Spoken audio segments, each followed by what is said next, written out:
to another session of live interviews in line with the South Asian International Education Summit 2022. So first of all, let me just brief on the summit I've mentioned at the beginning. So it's the South Asian International Education Summit 2022, which will be held from 18th to 20th June 2022 in Colombo, Sri Lanka. So apparently we are just 1 week away from this event, and therefore I take this an opportunity to invite all the countries in the region to visit Sri Lanka and join in hand with us on this event. So moving back to today's interview, we've invited Dr. Maya Gunawardana from Australia. Dr. Maya is an assistant professor of teacher education at Faculty of Education, University of Canberra. So on behalf of the Sahi Association, I would like to warmly welcome you, madam, for this interview. And as usual, we have Dr. Dheeraj Malhotra from Kunwar Global School, India. Welcome, sir. And last but not least, we have Mr. Jonathan Kamal Goddard, the president of our association. Welcome, sir. Well, as we all are aware by now, this education summit is mainly focusing on ECCD and general education. And further, we are highlighting 21st century skills throughout this summit.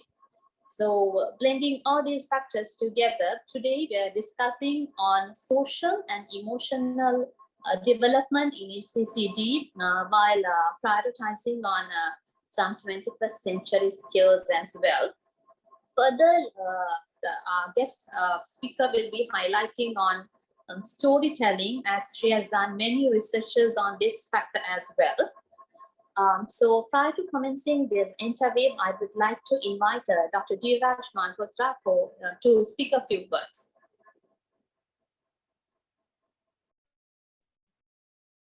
Thank you, Hasini.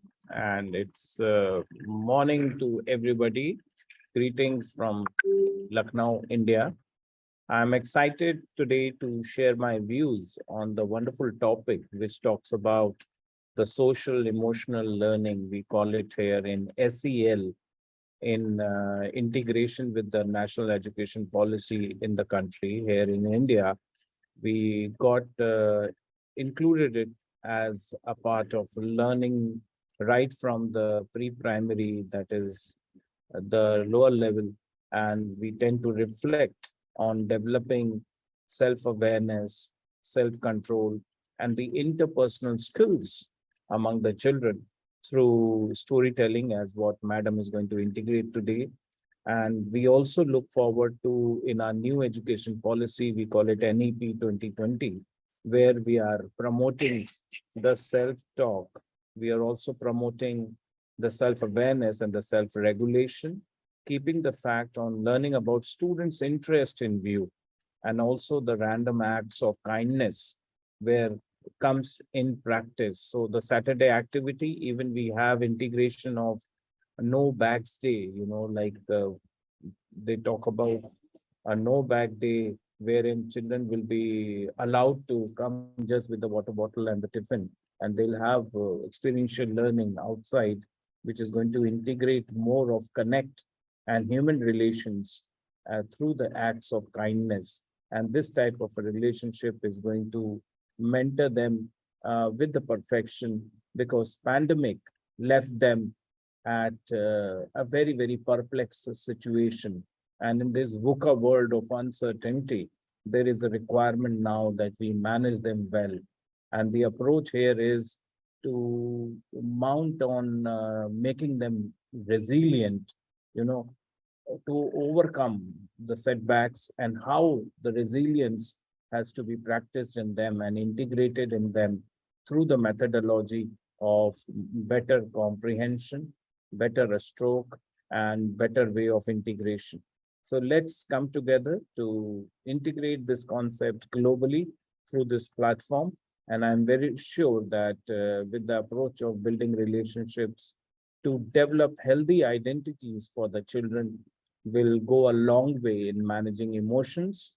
And the other day, the newspaper report today itself talks about a very, very, unfortunate event, which talks about that the child was disallowed to play PUBG on the mobile phone, and the child murdered the mother.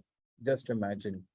And the dead body was lying in the room for 3 long days. So this is the issue which is disturbing the whole structure, the whole format of what type of mental health does the child go through because of the overuse of technology and the dependence of technology in a big way. So I believe that it is high time we educators need to come together and not only talk about promotion of quality literacy, but also, making them perfect in that scenario. So I look forward that yes, the scenario is going to be different altogether. Post-corona, we have all governed ourselves to a better stroke, and we need to be extra vigilant now with the approach of gaining that confidence. Give the Vivek sir for the phone message. And I'm very sure that participation today, Madam is going to be sharing some more views. So over to you, Maya ma'am. Thank you very much. And thanks once again for giving me this opportunity to share the platform with a wonderful professor from Australia. Thank you, madam, and God bless you. Thank you very much. Thank you, sir. So with that, we can start our interview on developing competencies to enhance social and emotional development. So, dear Dr. Maya, I would like to invite you to give us a brief self-introduction of you prior to starting with the questionnaire. Thank you, Hasini. Thank you very much for this invitation. I consider it's my privilege to be here and presenting at this conference. My name is Maya Gunawardana, as you have just introduced. I'm from Australia, working at University of Canberra as an educator here. I've been here for 15 years. I got my basic education from Sri Lanka, and I'm very proud to be a Sri Lankan and an Australian. So my research falls within humanities and social sciences, in multidisciplinary areas. I work with in the early initial teacher education programs and TESOL programs, teaching English as a second language programs. So that's perhaps a quick introduction to me, who I am, and thank you. Yeah, thank you, ma'am. So to start with the interview now, Australia being a developed country obviously focuses heavily on education, and probably the government involvement must be considerable in setting standards and maintaining them. So is there a national standard for early childhood development with regard to social and emotional development? Yes, of course, Hasini. And Australia being a developed country, it has evolved over time. Everywhere we improve our quality of education, and we are also still improving. And I'm very proud to be a part of this evolving process of quality education, raising the standard of education. So the Australian education quality, or if governed by national quality standard, particularly the social emotional development of children, is governed by national quality standard. Area 2, health and well-being. Area 5, relationship with children, to make them responsive, respectful, and promote children's sense of security and well-being. So the overarching, the standard quality document is National Quality Standard Document. And apart from that document, we also have early years framework for early childhood education that actually illustrate the elements of social emotional learning and the proposed pedagogies for social emotional learning. Also, the National Australian Curriculum has considered social emotional learning as one of the key components of education, and it is one of the 21st century skills, and these soft skills are very important to make informed citizens who can make really good decisions, informed decisions, and good relationship building. So the Australian curriculum has included elements for social emotional learning from K to 12 classrooms. Thank you. Okay, thank you, ma'am, for that good start, actually. So social and emotional development is a key contributor in achieving total development within a child. So can you please explain the aspects of social and emotional development that you or your country propose as important for children? Let me also elaborate on certain other aspects of Australian education. As for jurisdiction, state and territory governments in Australia, 6 states and 2 territories are responsible for making decisions about education, particularly determining what happens and what policies are to be enforced in relation to education. National curriculum also provides guidelines to the sort of all states. They're not, national curriculum is separate. The different states use different curricula and territories use different curricula, but they're not very different. So national curriculum maintain the standard of social emotional learning and provide guidelines for teachers, education designers, and teacher education providers to enhance the quality of social emotional learning and the elements that are highlighted in the framework of cell education. We do have a really robust approach in training teachers, enhancing teacher education, helping them developing competencies and pedagogies for developing children's social emotional skills, self skills. Thank you. Yeah, thank you, ma'am. Building competencies. I'm so sorry for that. That's okay.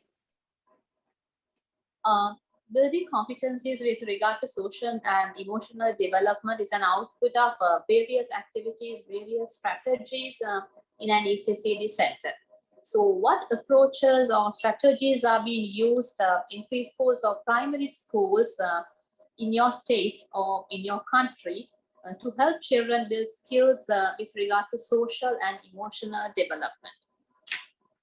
All right, before I answer your question, Hasini, I'll take you through the framework that we will use, a particularly different aspect or elements of cell education.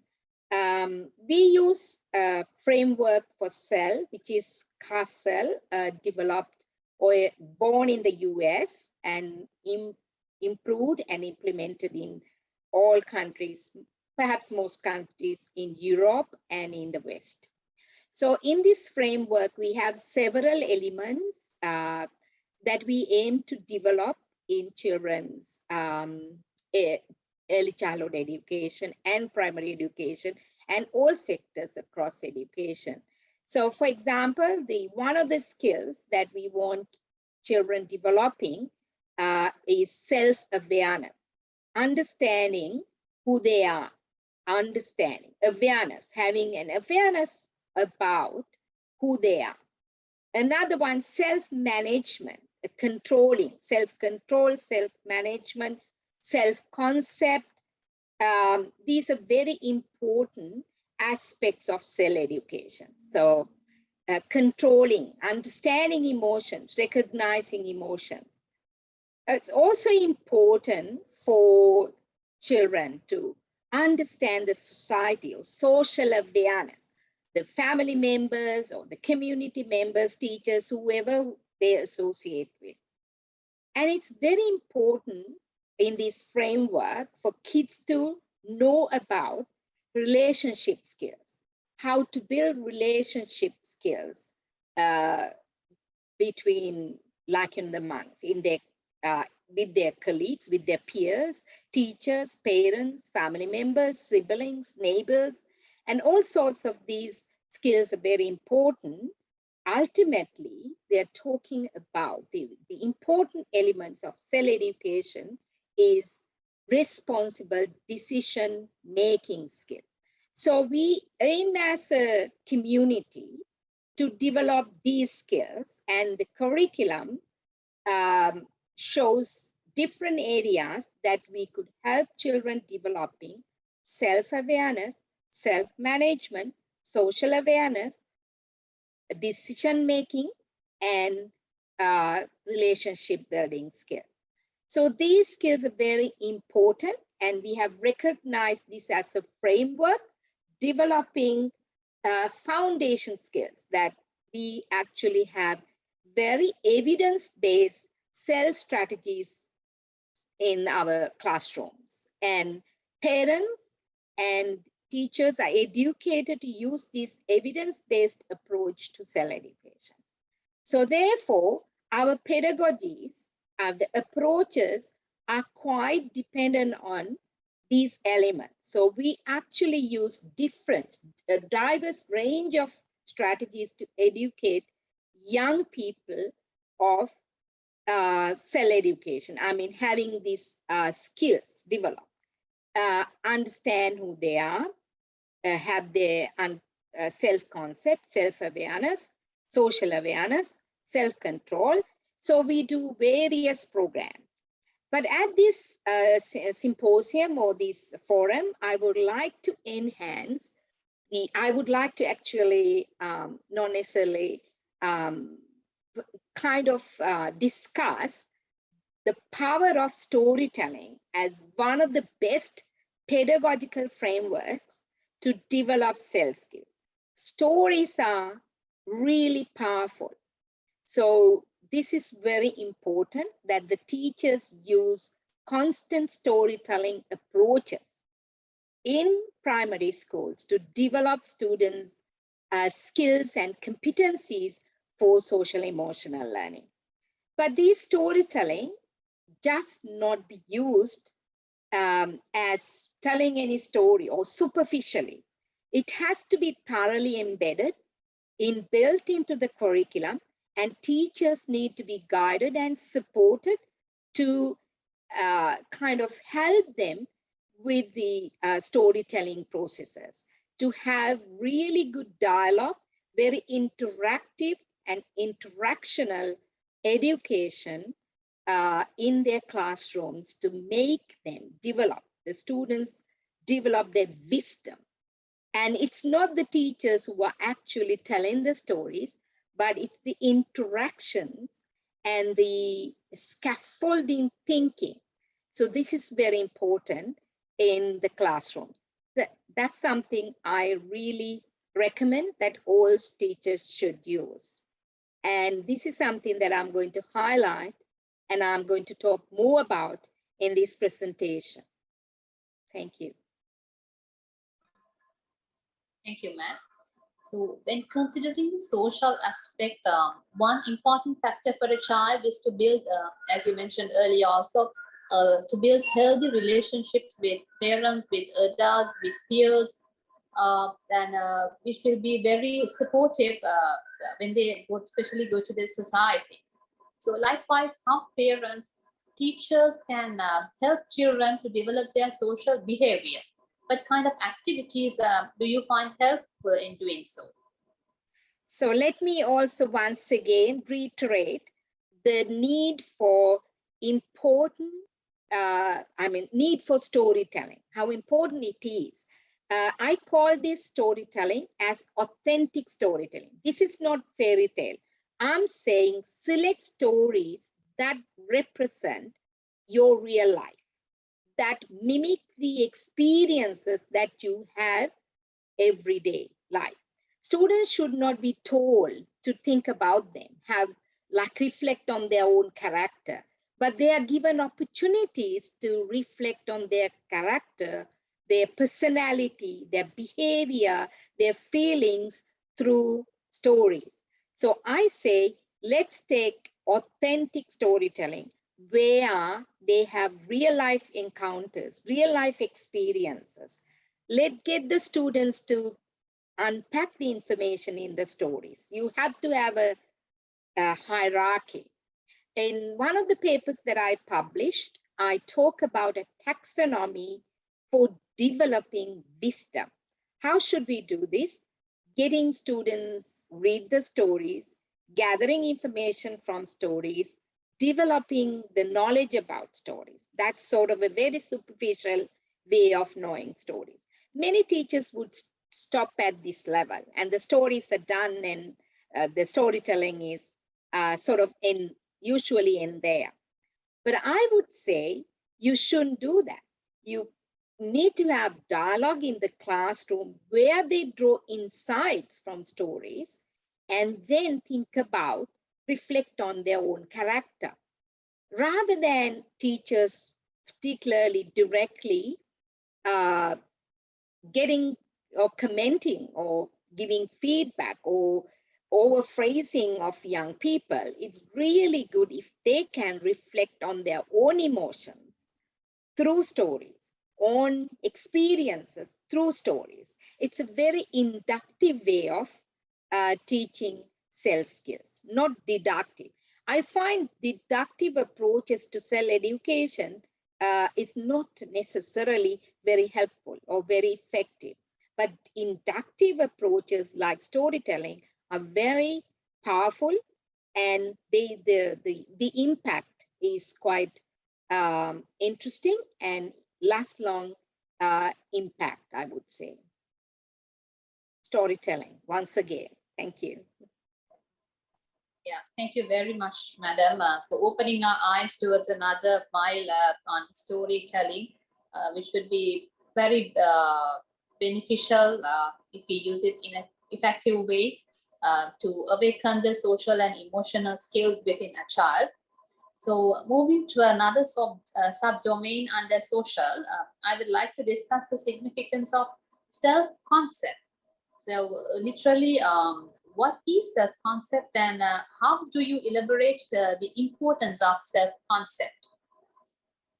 Thank you, Hasini. Self-concept, very briefly, if I define self-concept, is how we perceive our behavior, ourselves, our abilities, our unique characteristics. So let's go back to storytelling again. How are we going to do this through storytelling? So if you go back, if you tell them a story about, let's say, about a particular family or a boy or whatever actions, they could reflect on the characters, what's happening in the characters, and they can reflect on their own behavior. So this is very important, rather than adults also find measuring, understanding self-concept. It's quite challenging. If you think about who you are, how are you going to actually measure who you are? It's very hard. It's hard for adults. If it is hard for adults, it's even harder for young people.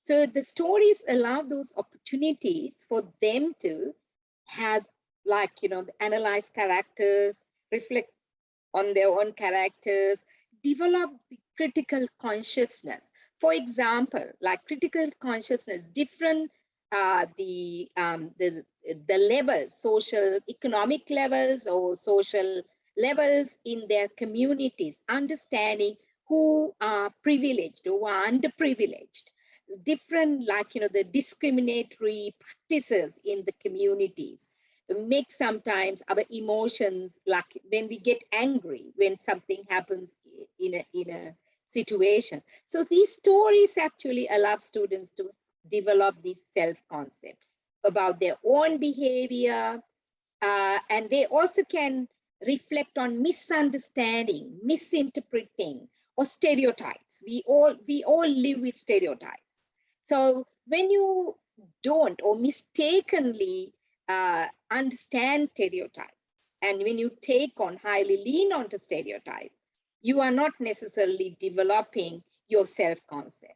So you don't necessarily understand who you are when you are unable to see who you are in the community, who you are, what your emotions are, how you're dealing with your emotions. So this is very important. Through stories, kids can articulate, students or children can articulate how they feel about characters. They can, I know, they're not necessarily reflecting on their own self-concept, but they're talking about a character, they're reflecting on their own character. So if they're thinking about a behavior that is not appropriate, that is not necessarily acknowledged, or that's not necessarily promoted, they'll see themselves. You don't have to necessarily tell them. They'll see, they'll understand. They're very intelligent, smart people. If we allow them defining, understanding, interpreting, this is something that we should do. Rather than not telling them, not telling them, but actually help them understand and have different perspectives. I can see who I am, but do other people see who I am the way I see who I am? So it's really hard thing for anyone to actually have this self-concept. Through stories, we can allow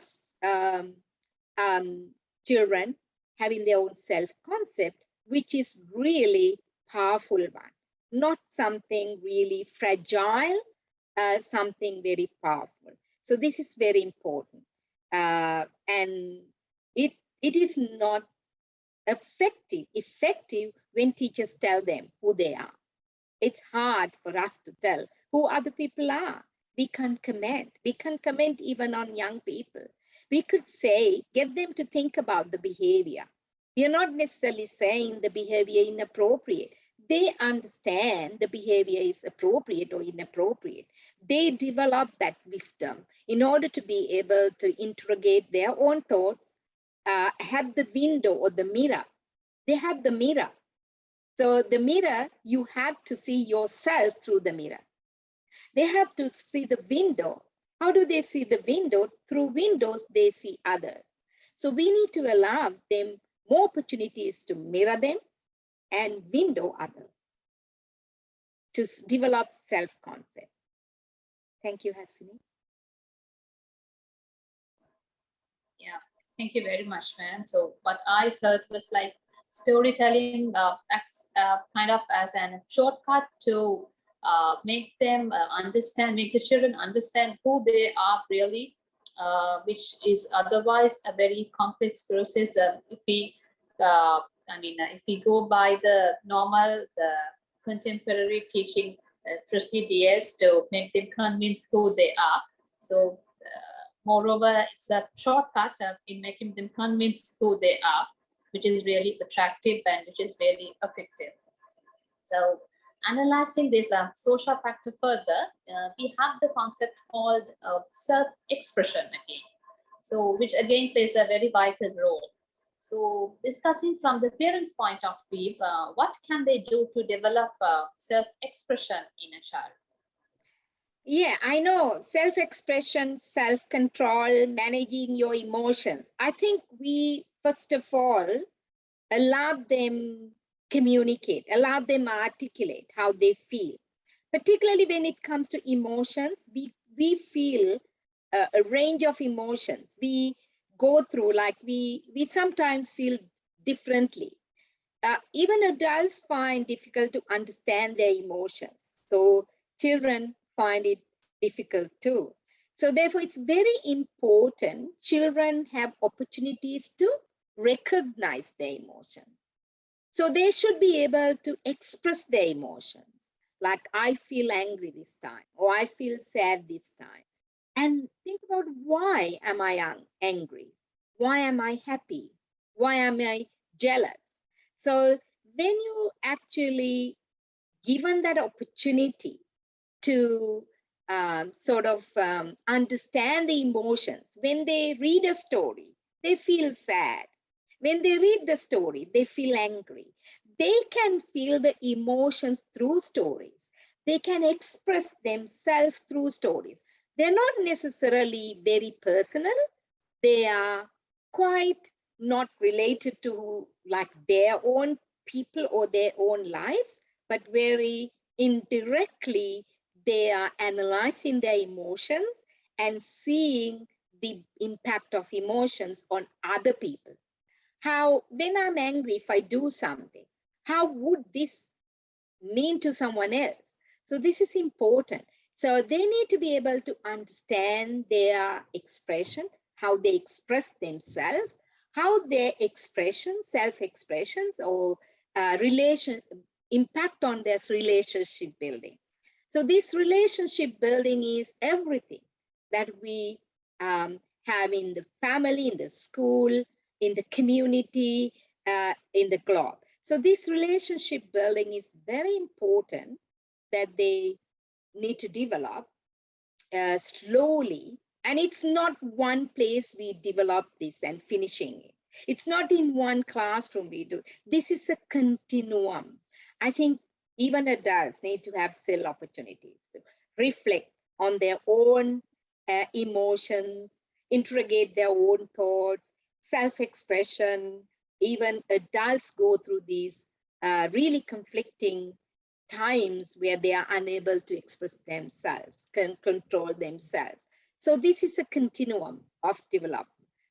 This has to be through all sectors, allowing opportunities in whatever we do to help people to communicate, think, someone involving, someone who can do this, like a teacher who's able to scaffold the thinking.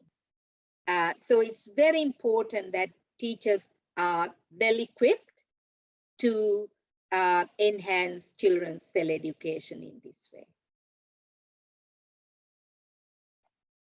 Thank you. Hope I have answered your question. Of course, yes, ma'am. Thank you very much.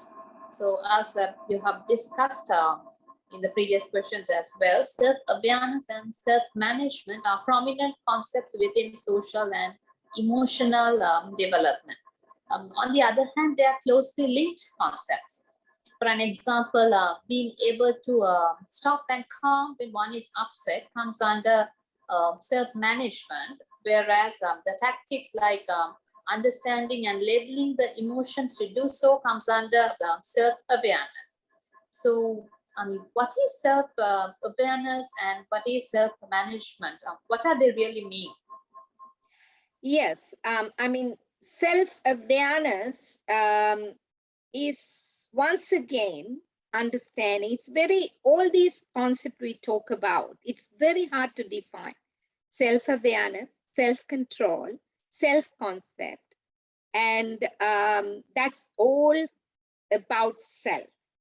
So self is very important, and these concepts are related to individual, how they feel, how they behave, how they understand who they are, how they manage their own emotions. It's very self, like, you know, the individual's behavior, individual's thinking, individual person's feelings. These are very important in self-education. So managing them, understanding them, I think that's very important. As I said, self-awareness, understanding what's happening. I mean, it's not stereotyping, or it's not necessarily branding or anything like that. We are saying my, like, you know, the emotions, it all depend on the context you operate. Sometimes you feel differently in another context. One context is different from another context. So we keep doing this. We keep evaluating ourselves, our behavior, our verbal behavior, our physical behavior constantly in different places, wherever we are.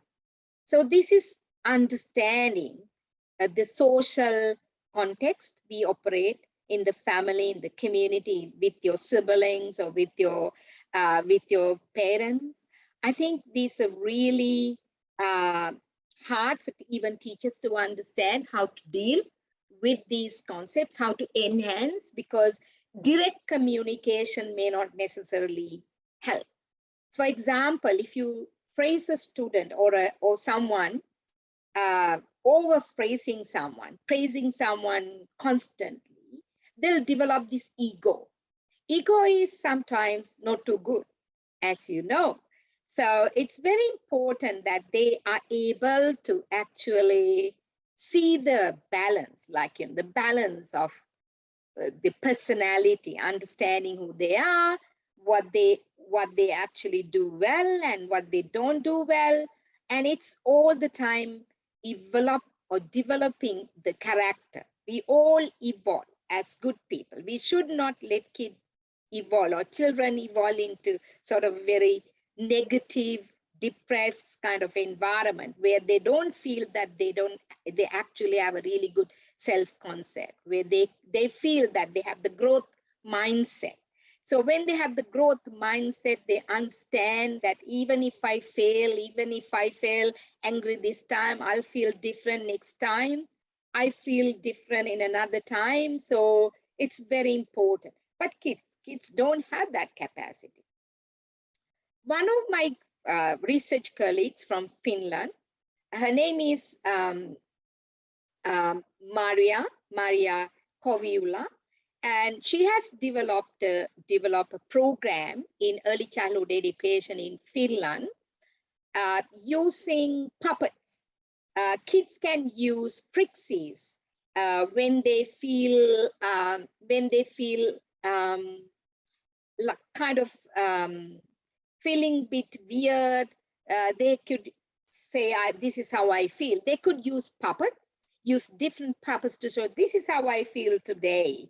And another way, angry bold or happy bold, or these puppets are given names. So whenever kids go through these emotions, they go and pick the prixie or the puppets, so that they can show other people how they feel on the day. This is enabling them, showing them how to do it, because articulation or saying how they feel is different and also hard to explain. Kids go through a series of emotions every day, and you don't know when you feel angry. Sometimes it's hard to assess, for us to assess how we feel. So when you feel, if you know, rather than you have the verbal communication sometimes can be bad because it could be misinterpreted or misread or kind of not clearly understood. These prixies or these puppets can help kids to actually show their own emotions, just to recognize emotion. Emotions recognition is very important before you manage yourself. Control. How do you know? When you don't know how you feel, how can you manage? There is no way you do it. It's very important recognizing emotions. Most of the time, what happens in our community, when we don't allow our children to experience this, they actually don't understand, recognize emotions.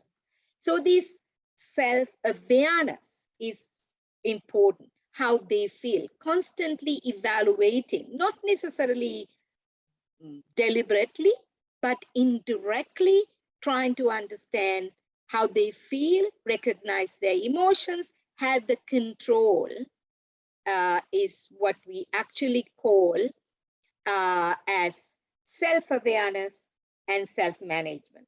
For example, kids might say, use the puppets and say, oh, I'm feeling sad. What should I do now? How do I overcome with this feeling? How do I manage the feeling rather than overcoming? So the kid would say, in my friends or Dr. Mirja Kovula's experiment, kid said, when I'm feeling sad, I get the puppet and I would like to play with, or I want to play with the puppet. And or when someone is sad, my friend is sad, I need to go and help my friend, and I need to ask how my friend is feeling that day. So when I'm angry, I ask my friend to give me his bicycle or ride my bicycle, and I overcome my feeling. So it's very important we develop mechanism to manage these or control these emotions that are there. So what's happening in our community now, and Dr. Diraj talked about this murder, and I empathize with the kid who actually did it, because it's the community or the system, education system, brought the child into that state where he's unable to manage the emotions. Like he was unable to interrogate or understand the feeling and find a better way, or a sort of a appropriate way, not an appropriate way, appropriate way to actually deal with the emotions. You know, recent massacre in Texas, one kid going and massacring or killing, shooting 10-year-olds. How can you imagine a child doing this? Because he was unable to actually, understand his emotions. His emotional control is in a complete mess. We need to empathize with such. It's our fault that we did not allow opportunities to actually, for the child to actually understand and kind of control his emotions, from the way that we are not, our control, or what we do, our mechanisms that we take may not impact anyone outside. And we need to have that feeling of empathy. If you don't have that empathy or theory of mind, how are we going to do that? So I think we can talk a lot about this. As I can see this story that Dr. Diraj mentioned at the beginning, I really, really feel sorry for the child who committed this crime. It's because it's our fault. It's not the child's fault. We shouldn't be pointing at the child who did it. Actually, we should reflect on our education system, the community, the adults, and also we are all responsible for what's happened. All educated, I would say. We could do something to help people express those emotions. Thank you. Yes, thank you, ma'am. So as we have just clarified on what is awareness and what is management, I think now we have the foundation to discuss the applicability of these concepts, or as like what are the activities that can be done to improve these skills within a preschool or a primary school, or as I mean, what are the activities already carried out in the preschools or primary schools in your state or country for these concepts? Thank you. So it's as I said, controlling one's emotions, acting in a socially responsible way is significant. It's very important, right, for learning, and it's an impact on the child's learning achievement, and its impact on peer relations, and impact on overall well-being of a child. So the community here, I mean, school teachers here do various use various approaches, like storytelling. It's sort of something that I have experienced and researched. My research, in my research, I have like analyzed storytelling episodes where children actually express their emotions, where they talk about it and how they develop this wisdom. So my publication about this are upcoming, and you will be able to see how these story episodes actually providing a wonderful platform for this cell education. On the other hand, we have lots of other activities. For example, circle times. That is also storytelling. Sitting with the teacher and telling how they feel. Just a story, just something. There are lots of activities and also sensory gardens where they go and touch, like when they feel bad, they can go and understand, like kind of allow them time to deal with their own emotions from the own ways of doing. Lots of strategies we use. But I think it's very important that the kids actually, the education systems understand the value of very informal approaches where you play in the garden or the playground time, where they freely think about or play with other peers. We are building lots of skills through play, like the traveling or excursions and mountain climbing or different other activities that the kids do in the field, rather than their education is confined to classroom walls where they are restricted or where they are controlled and where they're forced to study. I think that kind of education is really impacting badly on kids' emotional learning. Cognitively, also, that's not good. I mean, it does not necessarily impact on the cognitive development. Think about in Sri Lanka, scholarship, young people, when they're 5 scholarship exam, every parent want their kids to do scholarship exam well. And they're not necessarily thinking about the well-being of the child. It's only the matter. It's just the very linear approach to education where you pass education or gather education qualifications. I don't think this system is helping. This system is not helping our education system.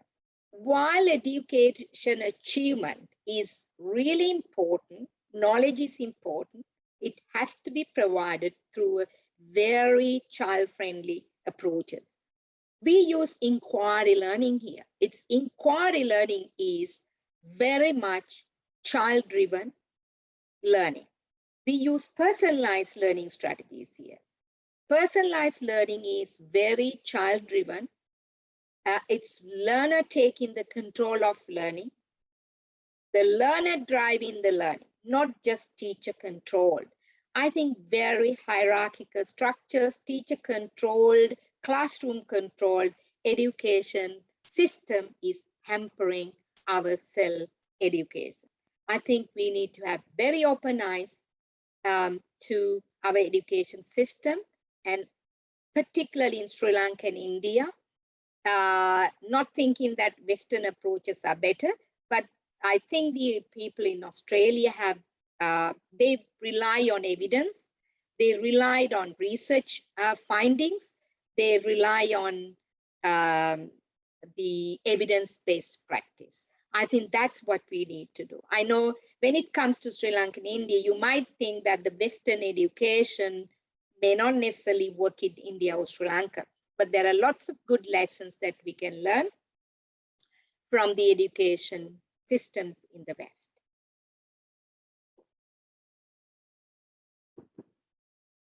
Sorry, thank you.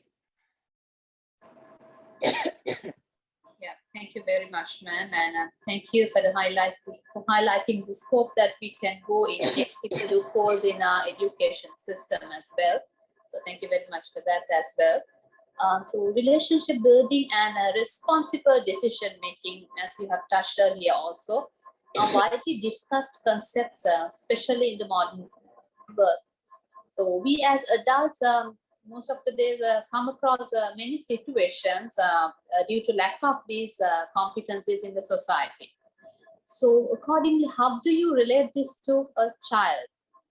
Or else, like, why do you think that children should develop skills for relationship building and responsible decision making? Yeah, as I highlighted before, yes, relationship building is very important. I mean, that's a 21st century skill. if you have developed these soft skills, you could be succeed very well wherever you operate. It doesn't necessarily be in one place, in your own context. So it's cultural awareness. It's very important to understand the differences between people. Diversity is the hierarchical system or the critical consciousness, the understanding the different levels that we operate in the community. When we understand more about how we operate in the community, we could develop relationship better. In a classroom, you may find students from diverse backgrounds, kids from wealthy families, socio-economically disadvantaged or lower socioeconomic backgrounds. So it doesn't necessarily matter who they are, what social circumstances or levels that they live in. Relationship building in the classroom, creating a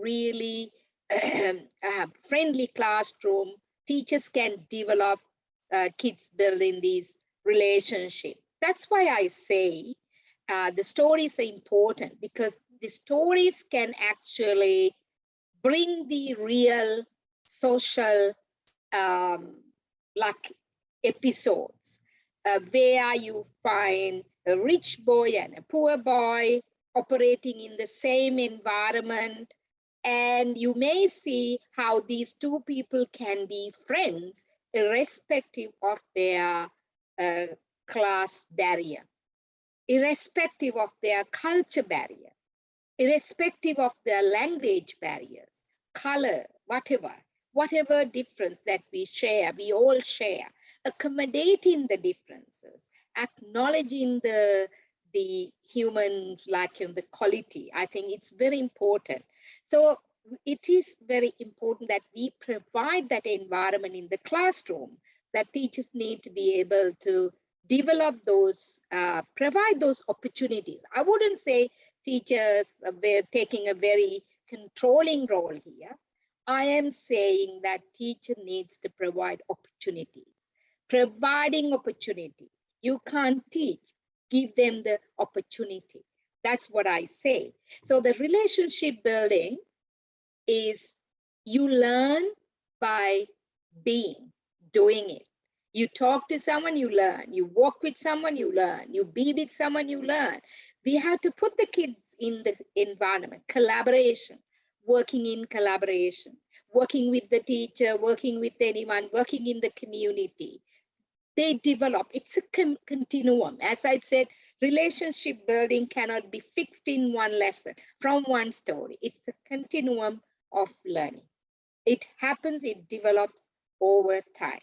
And it's not necessarily something that you can address or done and dusted. No, it has to be continuously working, happening in schools. I think the teachers need to work in collaboration to design strategies for children's social emotional learning.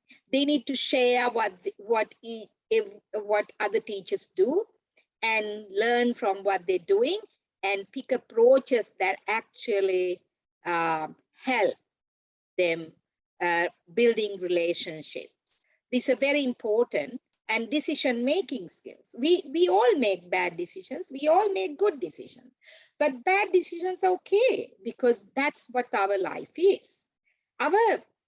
We all make decisions, and then sometimes our decisions go wrong. What is important is to reflect. Can we reflect? Yes, I did something wrong. Accept. Yes, I did something wrong, and move forward. I think that's something we need to learn. Everywhere in the community, I think we need to be able to reflect on what we do. Reflection is one of the most important skills for young people and old people. What can we do to allow kids to reflect? We could give them activities to reflect. What did you do wrong? What did you do right? How can you do better next time? So do teachers do that, rather than we have very right, wrong answers? We often have in the education, particularly, I'm very aware in Sri Lanka, It's just the rote learning. Yes, this is the right answer, this is the wrong answer. We have very limited open-ended questions where you actually have time to see different perspectives. Value what other people are saying. Yes, you have your perspective. You have the very right to have your own perspective. I like your perspective, but my perspective is different. It's okay to have different perspectives. And I can see this is a huge problem in the country now. People have all sorts of perspectives, but they are not respecting each other's perspective. They think my perspective is the right perspective. I think this is it's developed through the system of education. The pedagogy or what's happening in the classroom happens in the society. I think we need to change what happens in the classroom to change the society.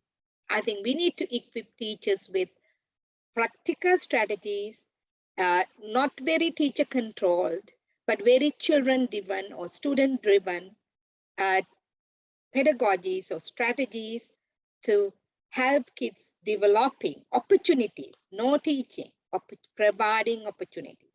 I would always say, provide opportunities, do not teach, because we interfere our kids with our own attitudes.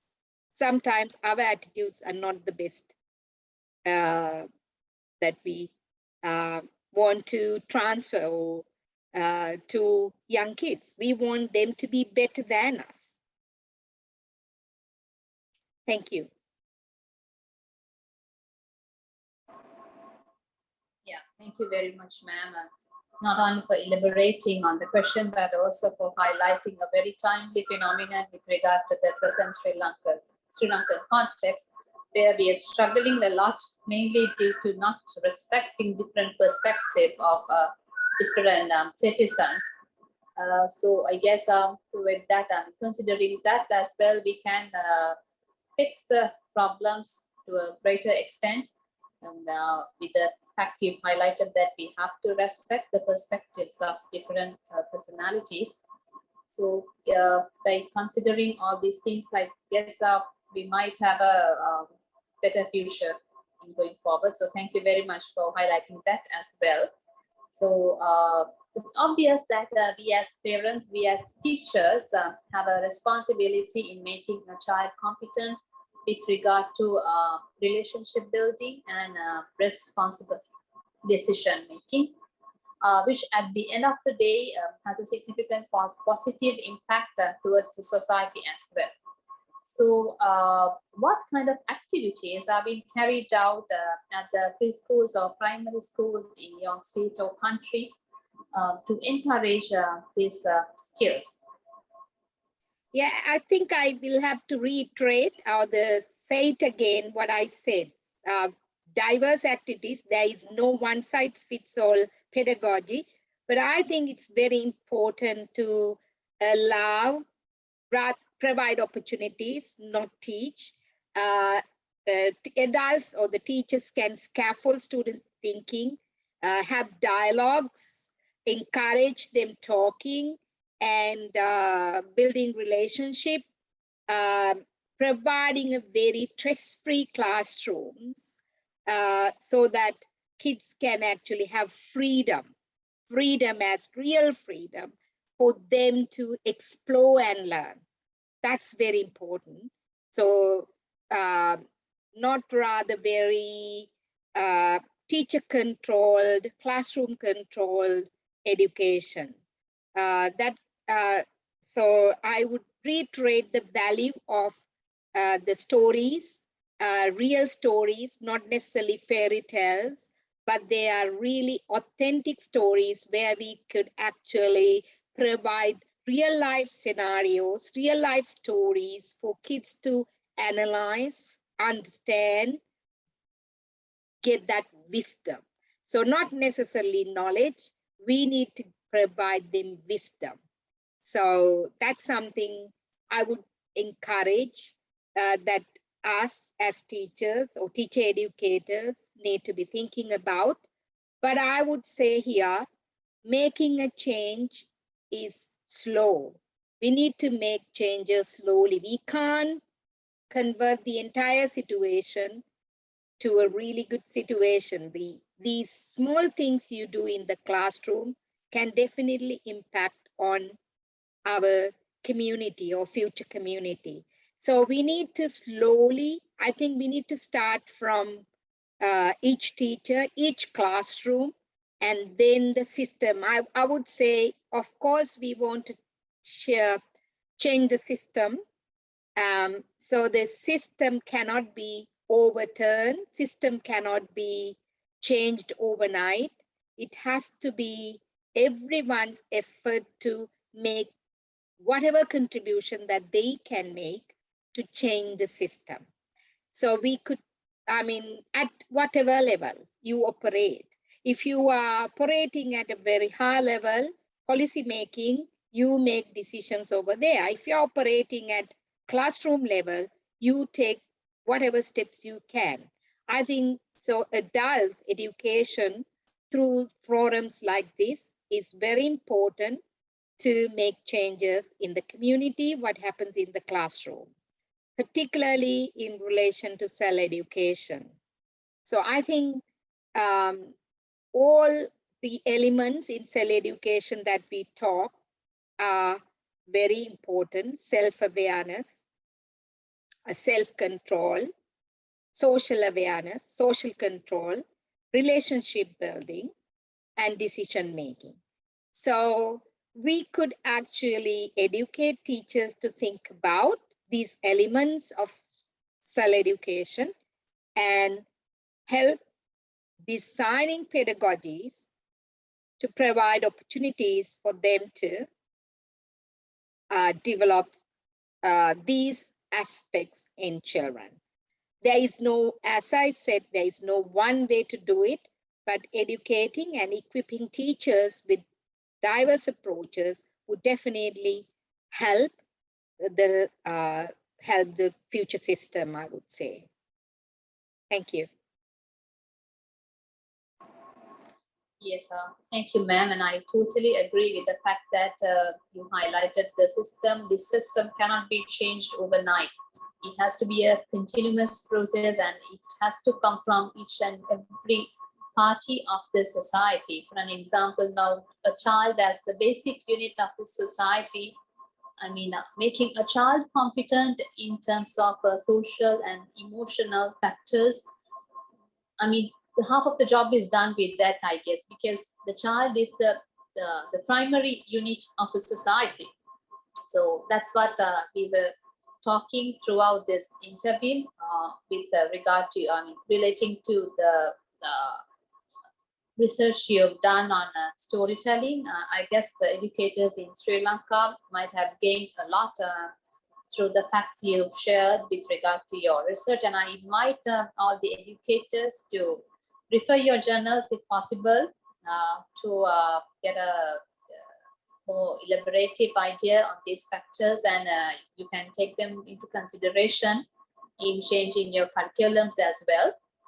So that's a good opportunity for countries like us.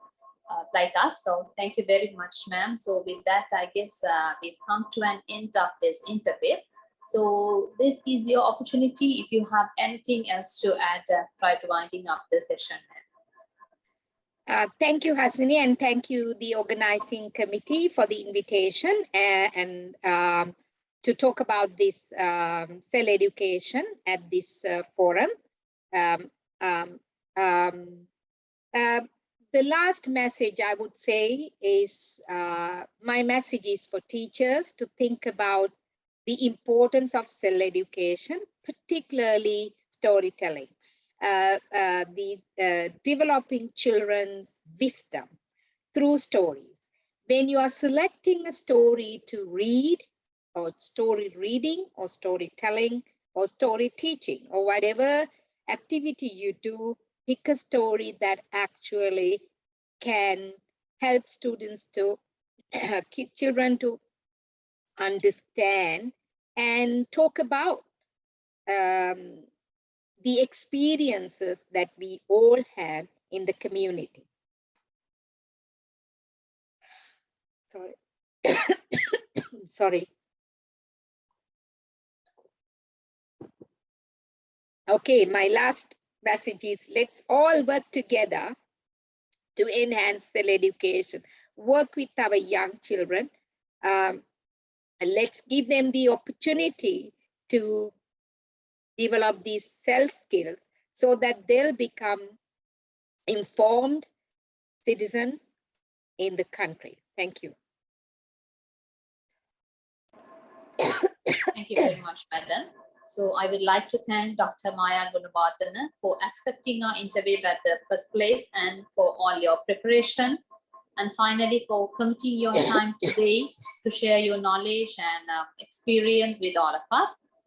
It was indeed a fruitful session. So once again, thank you very much for joining with us despite all your busy schedules. And thank you, Dr. Dheeraj Malhotra from India. And thank you, Mr. Janaka Kamalgada, for giving us this opportunity and for planning all these events. So thank you very much, sir. So with that, I guess we have come to the end of another live interview. Finally, I would like to remind you all about the summit once again. So it's the South Asian International Education Summit 2022. We'll be having it from 18th to 20th June in Colombo, Sri Lanka. So in a time the country is facing a lot of difficulties, I believe it would be a great helping hand if anyone possible can join with us for this event. So the country is awaiting to welcome all of you all for this event from 18th to 20th June. So with that reminder, I believe we can wind up the session. Once again, thank you very much, Dr. Maya, Dr. Dheeraj, and Mr. Janaka Kamalgoda. Thank you and have a nice day. Goodbye.